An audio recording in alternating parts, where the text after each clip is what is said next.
Alright, let's dive into something that's been bugging me lately, the new Peaky Blinders film, The Immortal Man. Now, I'm not just here to talk about the plot twists or the action sequences, though I'm sure they're plenty entertaining. What's really caught my attention is the portrayal of John Beckett, a British Nazi. And here's where it gets personal, because, as it turns out, the real John Beckett was the father of the author who wrote about this very issue. Talk about a twist, right? But let's break this down. First off, the film's Beckett is your classic Hollywood villain, cold, calculating, and ready to commit treason for the sake of Nazi Germany. But here's the thing, the real John Beckett? Not even close. Personally, I think this is where the film stumbles. It's not just about historical accuracy, though that's important, it's about the narrative we're being sold. The real Beckett was a complex figure, a fascist, yes, but also someone who was imprisoned by 1940, the very year the film is set. He wasn't orchestrating grand schemes, he was locked up in Brixton Prison. So, why the dramatic overhaul?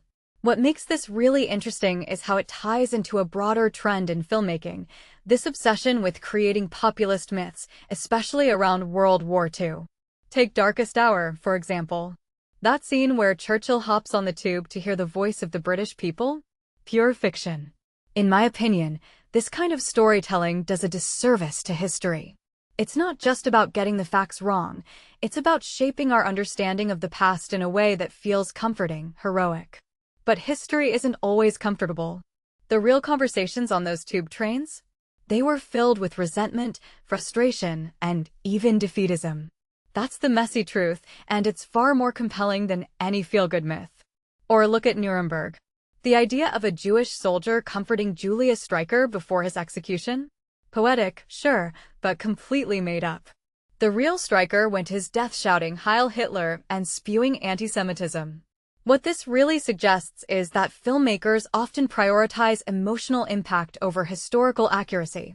But here's the kicker, the truth is often just as dramatic, if not more so.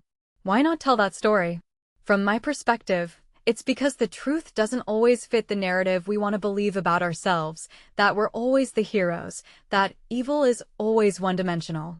And let's not forget the King's Speech. Churchill, who in reality opposed Edward VIII's abdication, is conveniently sidelined in the film. It's like the filmmakers are playing with history like it's a deck of cards, rearranging the facts to suit their story. One thing that immediately stands out is how these films reflect our current political climate. In a post-truth world, where leaders like Trump can rewrite reality on a whim, these populist myths feel almost comforting. But that's exactly the problem. We're not just consuming entertainment, we're internalizing a version of history that's been sanitized, simplified, and stripped of its complexity. If you take a step back and think about it, this raises a deeper question. What responsibility do filmmakers have when they tackle historical events? Are they just storytellers, or do they have a duty to the truth? Personally, I think it's both. You can tell a compelling story without sacrificing accuracy. The real John Beckett, for instance, was a fascist, a racist, and an anti-Semite, but he wasn't a cartoon villain. His story is a tragedy, a cautionary tale about the dangers of extremism. That's a narrative worth exploring, but it doesn't fit neatly into the hero versus villain framework that's so popular today. What many people don't realize is that these myths aren't just harmless entertainment. They shape how we understand our past, and by extension, our present.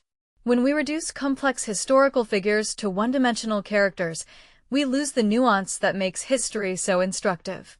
And in a time when fascism is rearing its head again, that's a dangerous game to play. This raises a deeper question.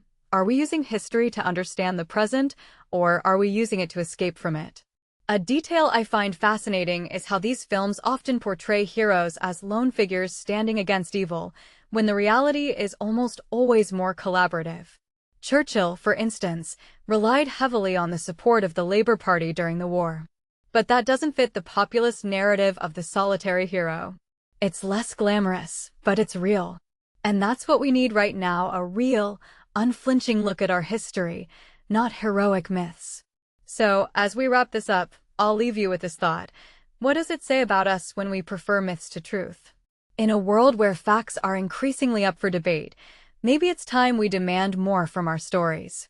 Not just entertainment, but honesty.